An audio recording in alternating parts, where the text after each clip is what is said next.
Hello, my name is Justin McClure, and I'm here today with Will Sloan. And you're listening to the Important Cinema Club. And today, we're talking about one of the world's great funny mans, Jacques Tati. Also, one of the bad boys of mid-century art house cinema. Yep.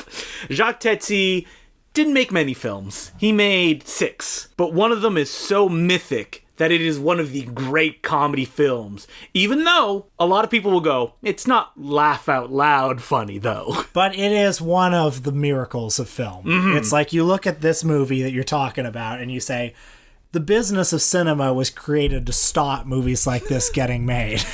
And that movie is Playtime, but I want to build up to it first. Were you someone that watched Jacques Tati films when you were coming up and learning about cinema? I mean, I didn't discover him when I was a kid, but... I don't think anybody in North America did. No, but yeah, he was definitely somebody who, when I was in undergrad, I fell in love with. Mm-hmm. And you just came to him now. Yes, I had never watched any of his films. I think principally because people had said stuff like, it is a very gentle comedy. And I was like, oh man, I gotta be in the right frame of mind for that. And I don't know what prompted me. I think I probably read one of those like solid gold Jonathan Rosenbaum takes on Tati.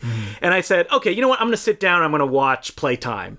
And oh man, did I laugh. And this is the thing about Tati, is that he kind of dials in to one of the things that is like almost an instant trigger for me when it comes to comedy. And that's the little absurdities that are just like seen, not focused on, and then moved past. I'm someone who, I'm famous during movies that'll be like, when no one else laughs because I noticed like a little sing somewhere.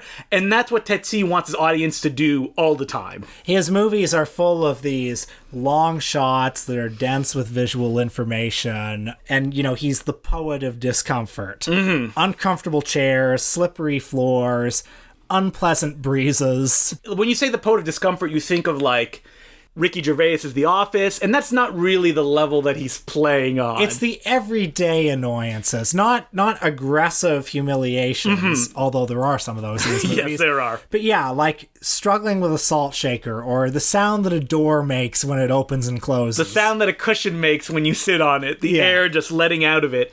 People will often say that like Tati doesn't really have punchlines to his gags. A lot of the times it's like observations of what's going on or just the sound of something. Yes. And that the way that he mixes it and you just kind of like dial into it, that's what's comedic about it. Now, Tati is considered one of the great screen comedians, up there with your Chaplins, your Keatons, your Jerry Lewises. But what's weird is, unlike them, he's not my favorite part of his movies. Mm-hmm. You know what I mean? Like, I love him as a comedian, but unlike Chaplin or Keaton, there's nothing virtuosic about his character, Monsieur Hulot. I think Tati would agree with you that he tried to phase that out as the movies went along as well. And like, Tati is a talented physical comedian. Mm-hmm. You can see it if you watch him, but Hulot is so ordinary, and Tati is such an ordinary-looking guy. You know, he's very dorky, he's gangly, he's got a kind of a dorky-looking overcoat and an umbrella. Unlike those other comedians, he genuinely is an everyman. But I also think he's an agent of chaos within the kind of everyday that he stumbles into. It's true that in so many of his movies, in the movies that he made, oftentimes it's a scene of rigorous order. And then he comes in, and it's like the Rube Goldberg device that sets off a catastrophe. But unlike one of the great comedians, Jerry Lewis, he is not someone that draws attention to the acts that he's doing. Mm-hmm. Like Jerry Lewis, he was famous on stage and in his films for being like, whoa, and like crashing into things and reacting to it. The joke about Tati's Monsieur Hulot is oftentimes he doesn't even notice the discomfort that he's causing to other people. And Hulot is only one part of the ecosystem. Mm-hmm. I mean, we watched Monsieur Hulot's Holiday, which was his breakthrough film, and I was surprised at how often Hulot drifts out of the movie. Mm-hmm. I mean, it's as much about the other people at this resort as it is about him. Well, the interesting about Tati is that he did kind of make his career on doing this stage act called The Silent Sports, and where he would kind of pantomime a bunch of sports without any props, and that's what the joke would be. And even though that's what made him famous, what really interests him in these movies is you seeing the everyday and noticing a little absurdity in it. Whether it be like in Les Vacances de Monsieur Hulot, the fact that everybody is kind of silent and miserable in the parlor of this vacation place. But then they get very angry when Hulot comes in and opens the door and the wind just kind of like annoyingly blows everything. And he doesn't notice every time that he does it. And yeah, as you said, he's this master of sound design where the kitchen in that movie, every time the door opens, like... Yeah, most of his movies were shot silent, and then... All of his movies were shot silent. And sound effects were very carefully added after, sort of like... Do you remember in Chaplin's Modern Times, the way sound effects are used in that? So these sound effects come as these little shocks in this desert of silence. I think that the thing with Tati that you have to pay attention to is that it's all so exact, but it looks like nothing is happening on screen. I mean, I've never seen his films with an audience, but I'd be fascinated to hear like a pocket of the audience laughing and another pocket of the audience laughing. Because even in his second feature film, Les Vacances de Monsieur Hulot, you aren't told where to look and where to laugh. I mean, there's a very clear, brilliant slapstick, like the scene where Tati sits in a boat and starts painting a chair, and the paint bucket just keeps being taken out by the water and coming back on a different side. Like, the joke is just that this is happening. No one is really being embarrassed. Tati doesn't even notice what's going on. And yeah, there isn't a punchline. Yeah. It's just an amusing little moment. Technically that one does, because he stands up and he breaks the boat. Oh yeah, and then it looks like he's a shark. Yes, that's right. It's too complicated to explain how that happens. So it's like a mix of all of that sometimes you'll be watching a scene and you'll be going like, is that the joke? I'm not quite sure. I mean, Tati would say that every frame of the majority of his movies, it was all him. Like, the fascinating thing about his career is that I assumed he came from some kind of money and was able to make these pictures, but he didn't. He had to like scrounge and save, and that's essentially why he only made 6 feature films. Like, his first one, Jour de Fête, he was an innovator right from the get-go because he shot it in color and in black and white at the same time. The black and white one just being a backup one because color had never been done in France. And what ended up happening was the production plant that said, oh, we'll process your film. We're just building our facilities now, shut down before they processed 1 feet of film. So the color thing was lost till the 90s when it was rediscovered and finally developed. How did you find Jour de Fête? I like Jour de Fête. It's definitely experimental, and he's figuring out what he wants to do. It's a story about a small village that kind of like a traveling circus comes, and Tati plays a mailman called François, who essentially what happens at the end is that he sees a documentary on the American mailman, and he decides, all right, I'm gonna go as fast as American mailmen do, which leads to hilarious kind of slapstick involving him and his bicycle. It has all like the little Tati trademarks from the first scene where the caravan is arriving and a bunch of horses see a bunch of wooden horses, and the horses are like they're scared, as if the reality and the unreality are coming together. And if he had been able to release his color version at the time, he was doing all the stuff that he would do later on, that the little village is all in black and white colors, and then the fair is all this colorful stuff. But when the fair leaves, the village goes back to these drab colors. Well, with Monsieur Hulot's Holiday, that's the movie where he hit upon his beloved character, and he really solidified the style of comedy. And Monsieur Hulot's Holiday was a worldwide hit. It was a major art house hit in the United States. Was it dubbed in English? I feel like it must have been, because it must be so easy to dub his films. Like, Tati... There's very little dialogue. And he doesn't seem to care that you can understand what he's saying, because I have to say, if you hear it in French, this is what his characters sound like. And I'm surprised that sometimes the subtitles translate it. I'm like, well, I don't think he wants you to understand what they're saying. I mean, some of his movies have English dialogue. Yes, they do. It's exactly like that. And Monsieur Hulot's Holiday, by the way, Academy Award nominee for Best Original Screenplay. Screenplay? Yeah, I don't know. I mean, the only explanation for that, I think, Slim Pickens that year, and very popular. Yeah, I think it was very popular, and also it probably wasn't France's Oscar submission that year. I mean, like, his films are never plot heavy, but they're so kind of meticulous in the way that they're built. Like, you're living in this world, even in the holiday film, where, like, you'll see this character, and then they'll appear 30 minutes later doing something in the background of a scene. Yes. And yeah, that's one of the things I love about his movie, and will apply even more later, is the fact that he creates these worlds where there are things happening in all parts of the frame, and you feel like there's a whole world outside of the frame as well. And like all the world's a stage, you know, and we're all actors in this one big drama. And there's always parts in his movies where you feel like you either just missed the joke or the joke is about to come. Yeah. And I mean that in the nicest way possible. It's about the notes he doesn't play, man. One of the things I like about him too, and you see it in all his movies, including Monsieur Hulot's Holiday, is that like he really likes people. He likes them for their eccentricities and their bad behavior, and he likes background people and human oddities, and he's totally unconcerned with whether or not a character's little bit of business is irrelevant to the film. I don't think he looks down on any of his characters. Yeah. He's never going like, ha ha, look at him, he's a joke. Like, there's sympathy for everybody on screen. And so in 1958, with his follow-up movie Mon Oncle, which was I think just about as big a worldwide success as Hulot's Holiday was, that was a movie where you start to really see him as a social commentator. And one of the things that, despite its satiric elements, makes it such a kind of warm and lovable movie is the fact that he loves his characters so much.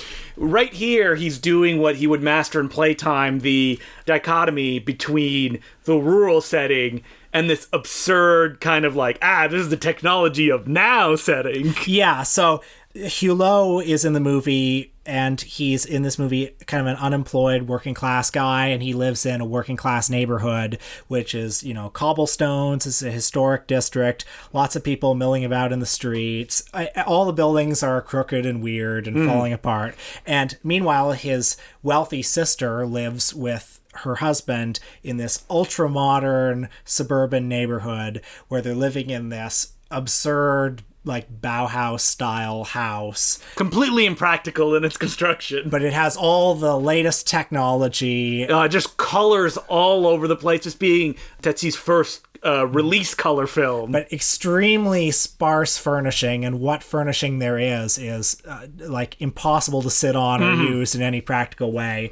And there are all these irrelevant mechanics there, like they have this fish fountain. That joke is so funny every time that because there's so much going on. So there's this fish fountain, and the joke is not just how absurd it looks, but it's that every time someone comes to the gates, the wife of the house will turn the fish fountain on to like show it off.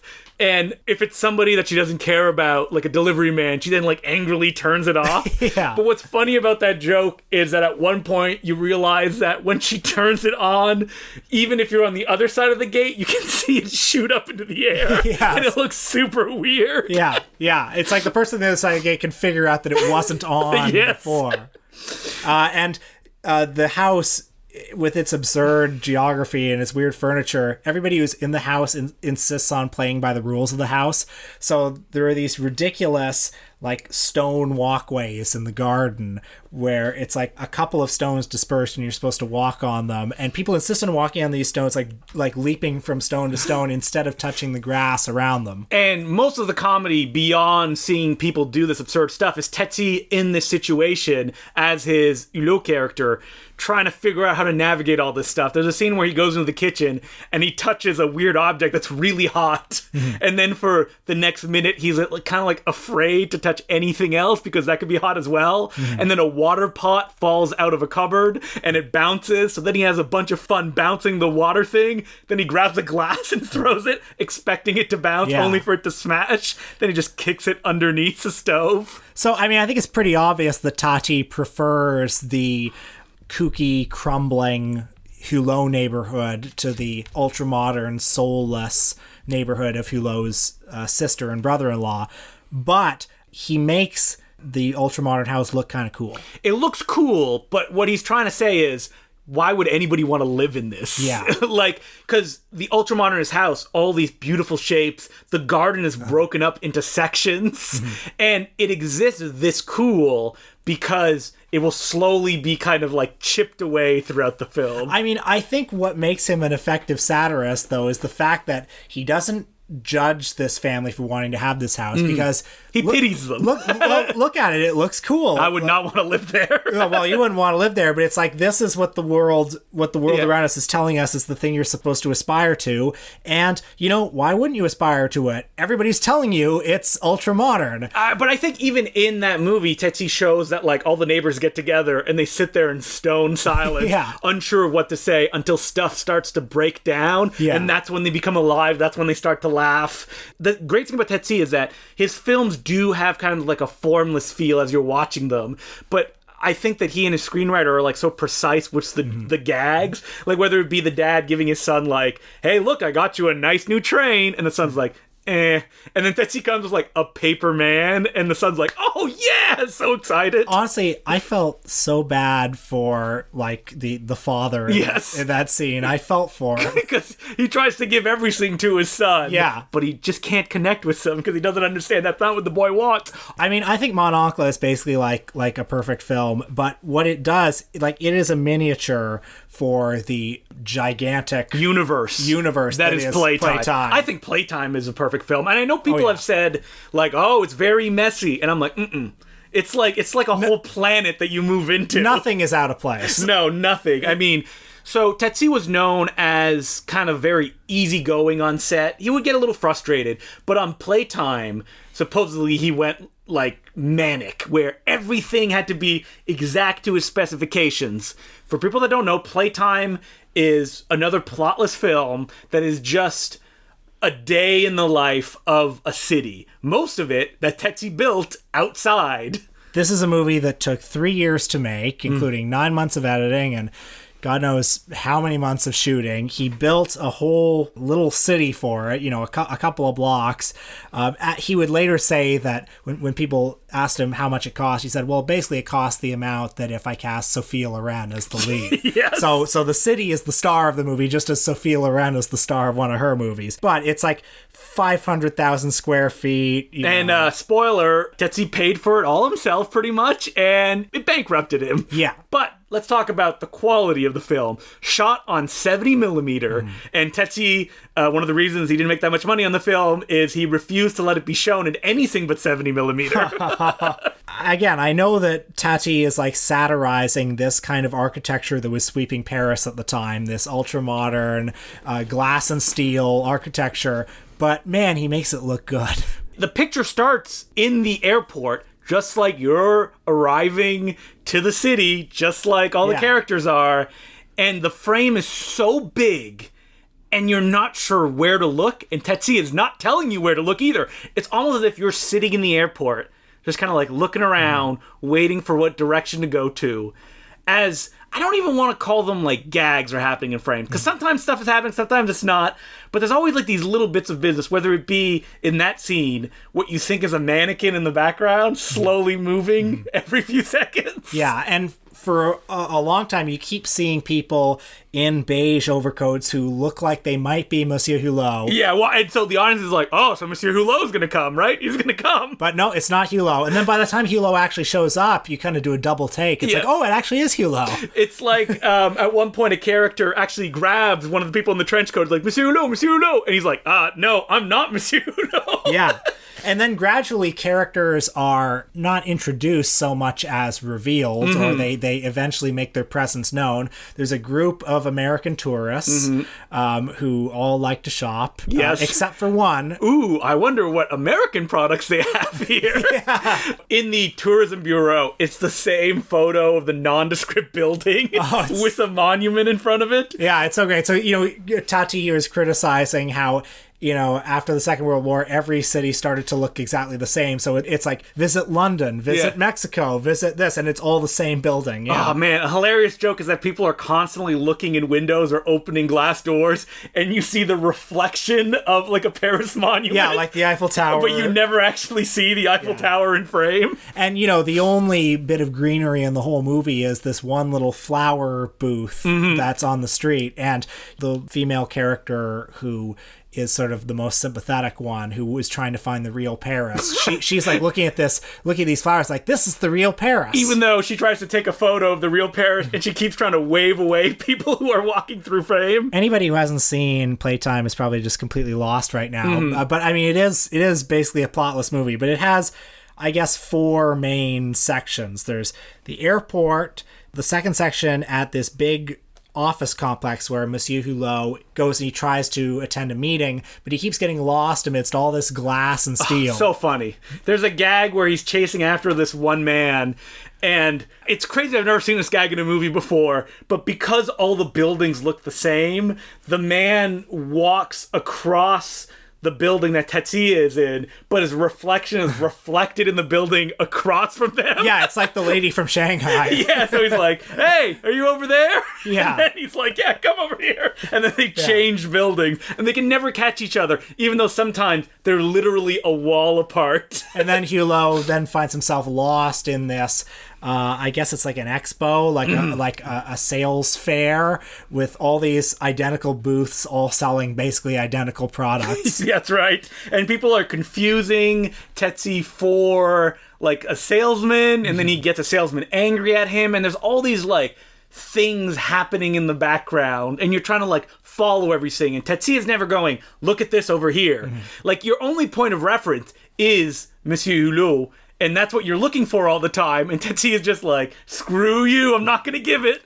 And then there's the third section where Hulot meets an old army buddy and goes to his apartment. And the apartment is this absolutely monstrous concrete building with these gigantic floor-to-ceiling windows where the Tati's camera looks at it head on, so you see it's like the Hollywood squares. You know? Yep. It's like these 4 squares with glass where you see what's happening inside the windows of each of them. And that entire scene plays from the outside, and you never hear what they're saying on the inside. Yeah. Because you see all the different apartments and what's going on. And you can kind of look at whatever you want to look at. And he does a perspective trick where it looks like 2 apartments facing each other are reacting to each other when really they're both watching the same TV show. And then finally, the longest section of the movie is this scene at a chic Paris nightclub where all the tourists and Hulot and all the characters that we've seen, the city is one big stage in this movie, so characters keep coming in and out, and eventually you become acquainted with them. But they're all at this nightclub, which is brand new and is newly opened. Well, it's not done. It's not quite done, but it's very high tech. And then a disaster strikes and things keep falling apart, but it only makes the night better. Yes. Well, I mean, that's the whole point of the sequence, which is that people only truly start having fun when things start falling apart. Yeah, and I mean, this is another reason why Tati is such an effective satirist, because again, he likes these people and he thinks that humanity wins, basically. And they do. Yeah. And it never quite goes in the direction you think. You always expect it to go maybe a little bit bigger, or to veer left when it veers right. Or that's going to be a bigger disaster. Like the whole place is going to go up in flames. It never does. Never does. In fact, all the people end up having a great time, and they have a great time because the place is falling apart. And the gag in that sequence is the cumulative effect of all these little things going wrong. The fact that all the chairs imprint the image of a crown on people's back. Yeah. And as you're watching the scene, you see all this stuff happening and adding up. And it's just like, you're either going to go with it or you're going to sit there going, well, why isn't it bigger? Yeah. Like, why aren't people taking crazy pratfalls? Oh, I also love that gag where the doorman, like the glass door falls apart, but the doorman just stays there holding the doorknob and pretending to open a door. And no one ever calls him on it. They all Yeah. just walk through. Hey, man, it's a new technology. And you know, Jonathan Rosenbaum, who's a huge fan and I believe was also worked for Tati at one point, I think this is one of his favorite movies, and he's often talked about the idea that it's a very democratic film.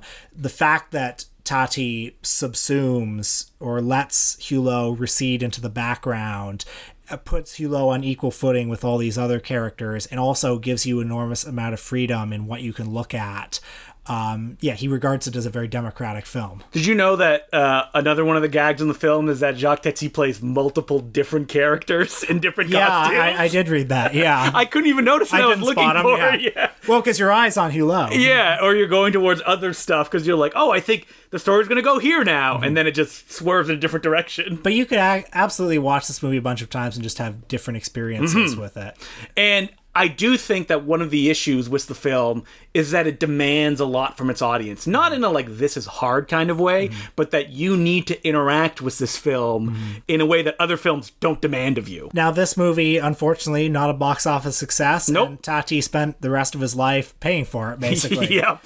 He returned a few years later with Trafic, which I think is a very good movie. Yeah, I think it's funny. I mean, it's hard not to see it as a bit of a come down after Playtime because Hulot is central again. I mean, the best gags are usually the ones that don't necessarily involve Hulot, including an insane car crash sequence. Yeah. That the slapstick stuff that happens in that scene is funny in itself, but what's even funnier is the way that people just kind of like stretch after it happens and start collecting all the pieces that fell away from their car. Yeah. Or the fact that they're racing to this auto show to present this gadget-filled car, and by the time they get there, it's too late, and it was all for naught. So, Trafic is also a challenging movie. It is. It's not Mon Oncle again. No, it's not giving you, like, all these big gags, and it's like Playtime, going in a million different directions. Like, for a film that stars Hulot, it spends a lot of time not with him, following other characters doing stuff. So, yeah, after Trafic, he made another film called A Parade, which was essentially just him filming a circus. It was shot in 3 days. And it was shot on video. And I saw it years ago, and I wasn't that impressed by it. But I think...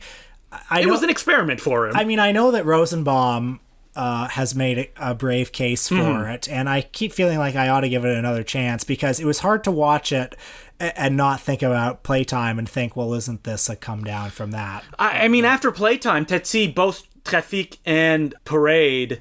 or parade, if I want to say everything in the French way, like, he had to get funding from other countries to be able to make these movies. Like, he couldn't get anything in France anymore, which is so insane to me, but goes to show why his classic films are the masterpieces that they are, is that, like, he wouldn't budge on things. Like, these things need to be done his way. He had a very specific methodology, and if he went away from that, then why make the film at all? I mean, the strange thing is he only made 6 films, but I'm not desperate for more. No, I think you got enough there. Like, I just feel like in those 6 films, he made enough films for, like... Why don't you just watch Playtime again? Yeah. There's going to be other stuff that you haven't seen that you'll be able to catch. Did you ever see The Illusionist? Yeah, I did. I liked it. Yeah, I didn't see it, but now I want to watch it. Yeah.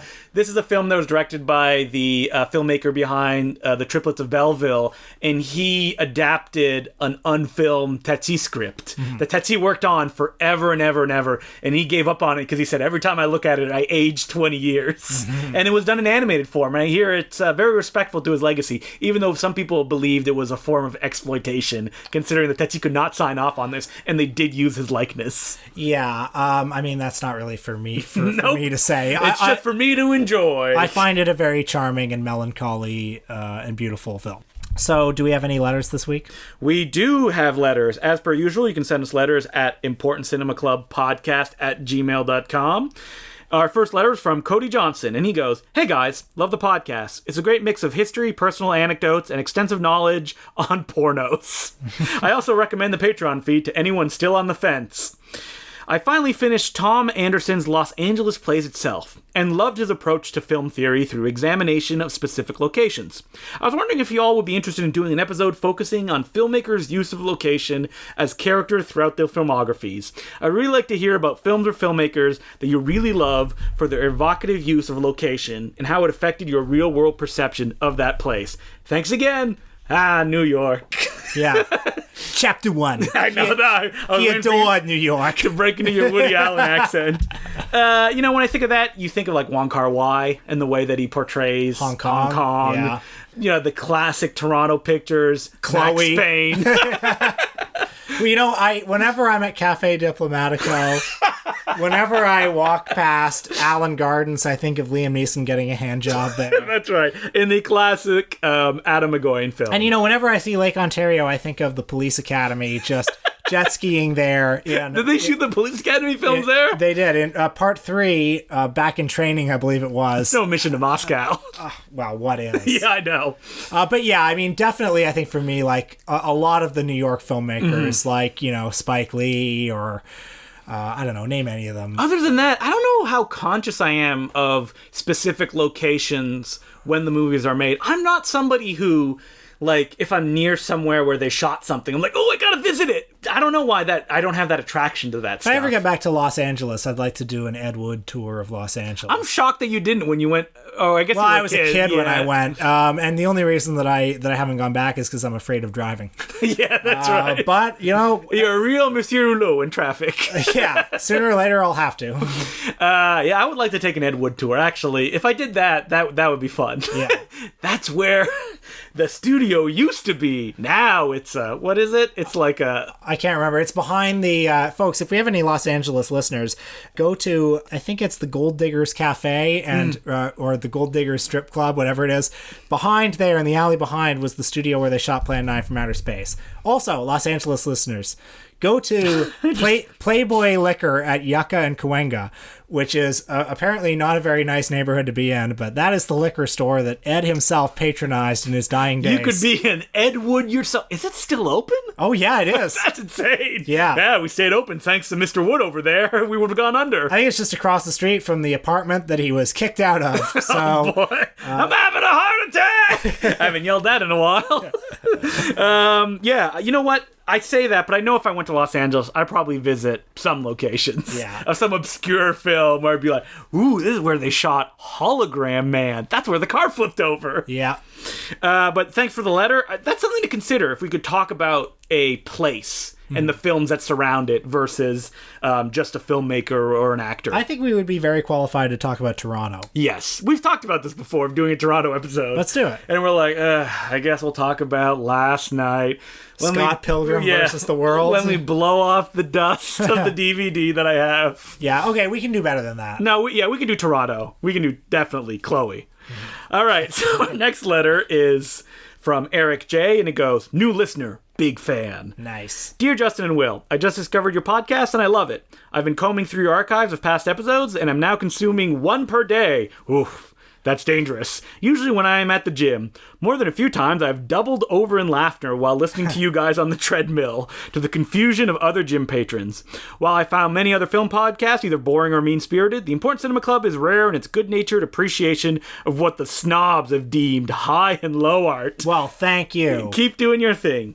This is to the other listeners out there who, like me, are new to this podcast and are choosing what episodes to listen to. Oh, goodness. I understand your inclination is to pick ones about directors you are at least passingly familiar with, but don't be afraid to branch out. By accident, I listened to the Lena Wertmuller episode. Oh, God. Having never watched a movie of hers and found Will and Justin's discussion fascinating, even though the hosts were not particularly enthused by her output. Well, you know who is enthused by her output is... The Academy! The Academy, which today just announced that Lena Wertmuller is one of their 4 Lifetime Achievement Award nominees, because I guess they were looking through the list of female directors. And they just searched female directors in Google, and that's one of the ones they're that like, came in. yeah, well, I guess we gotta give it to her. I often used to wonder, geez, why don't you hear much about Lena Wertmuller? There's so much appetite for female filmmakers now. And then I saw her movies, and I know why. He also offers a bunch of suggestions here, and one of them is a fun one, out of print classics.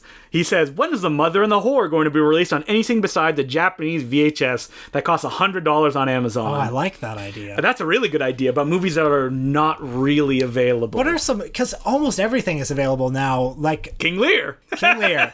I mean, there used to be so many movies that were like gray market movies, a lot like Skidoo, for example, but that's been released. I know that The Mother and the Whore played in France in high definition. I don't know why it hasn't been released. I love that movie.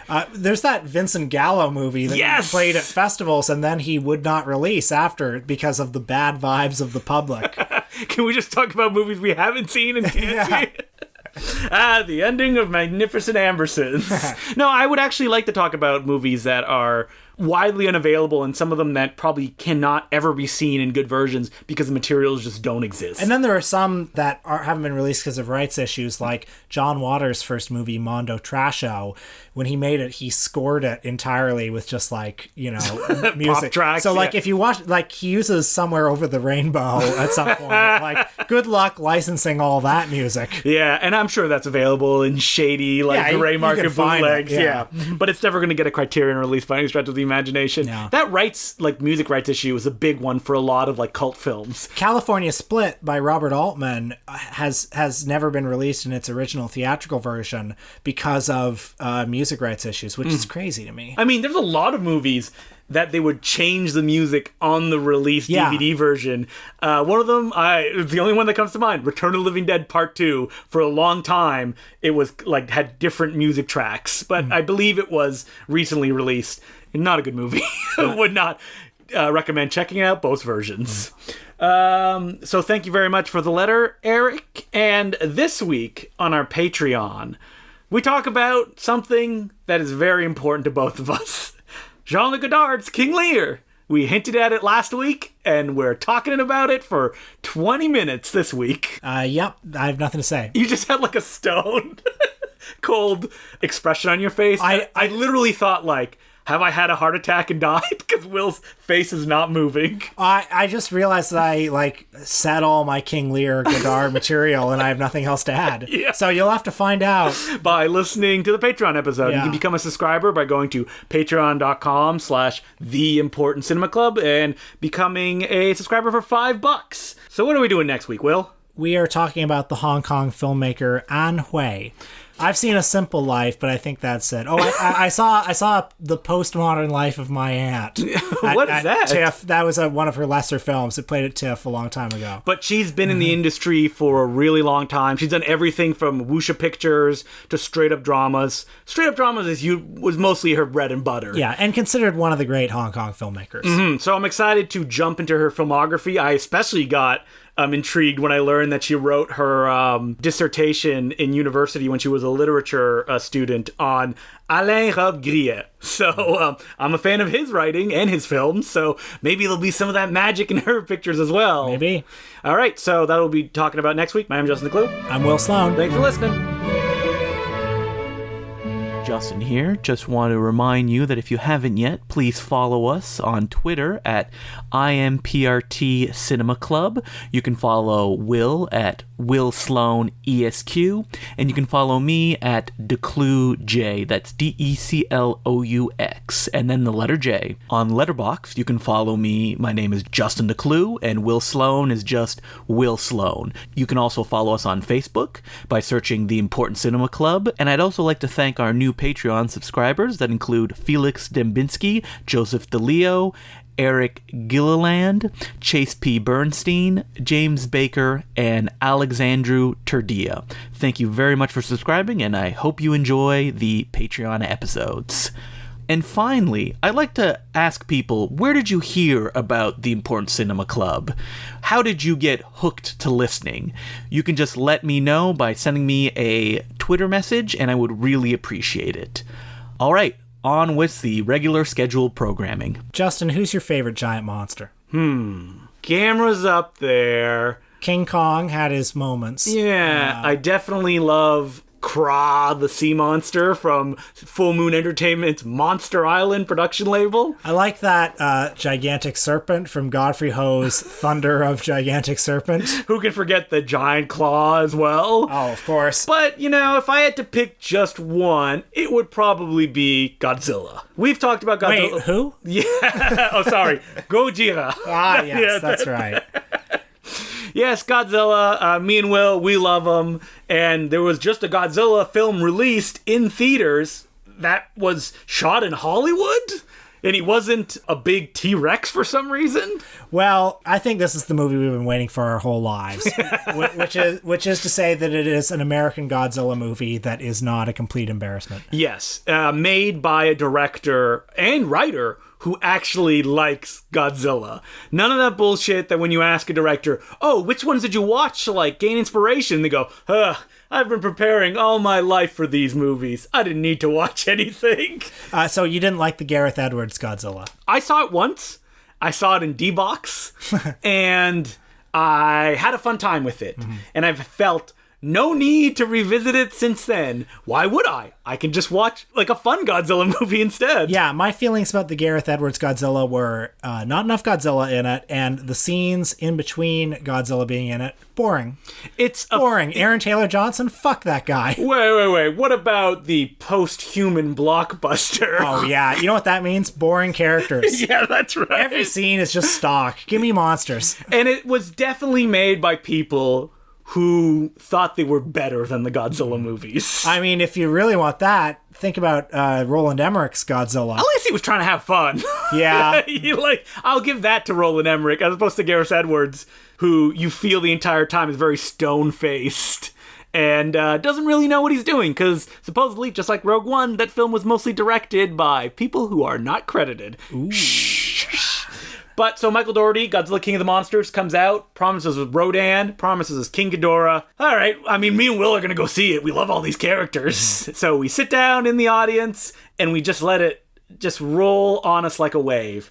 And it was fun. I enjoyed it. Mm-hmm. It had most of the things I want from a Godzilla movie. Had a lot of monsters. It had good actors who are saying the Godzilla dialogue. Yep. We're like, man often thinks he can conquer nature, but when he pollutes and when he does this and that, sooner or later nature will come back at us. That sort of thing. King Ghidorah has never had more character than in any of the other films, where most of the time he's just a monster whose head is dangling on strings. You know how in the 60s Godzilla movies, you'd have a little kid who for some reason would always be at the meetings with government officials, and he'd be like, no, you must understand, Godzilla is like this.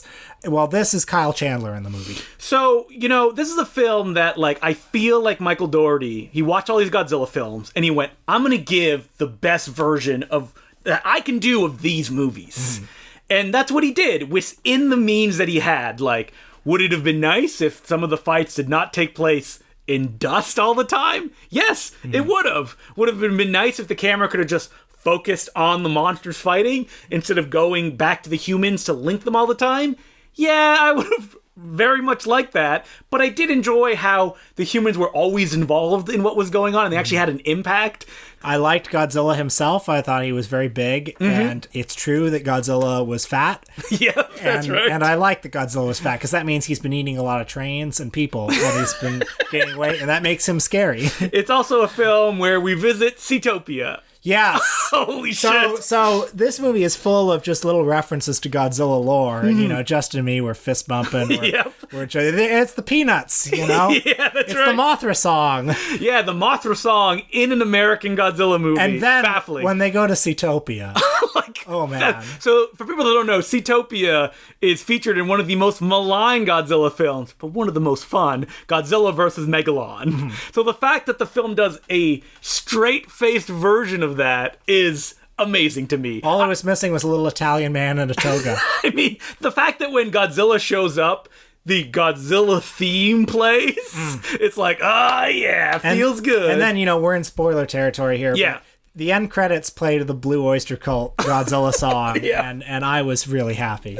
And it ends with a dedication to the suit actors that passed away that played Godzilla. And also, it has a dedication to the film's executive producer, whose name I'm forgetting right now. Bano was his... Yeah, the director of Godzilla vs. Hedorah. Yeah. Or Godzilla vs. the Smog Monster. Yeah, who gets an executive producer credit on this film. I mean, this is a film made by people who obviously love this franchise and did their best, and it made no money, and... Yeah, you know what? It made its budget back, but I think it's going to be considered a failure, especially critically, because, did people have a field day with this one?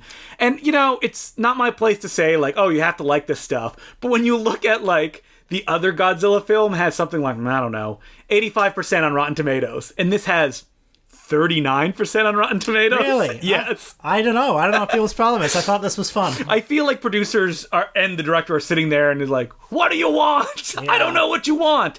I think what people want are superhero movies because it's recognizable, and they want their blockbusters not to have too much fun.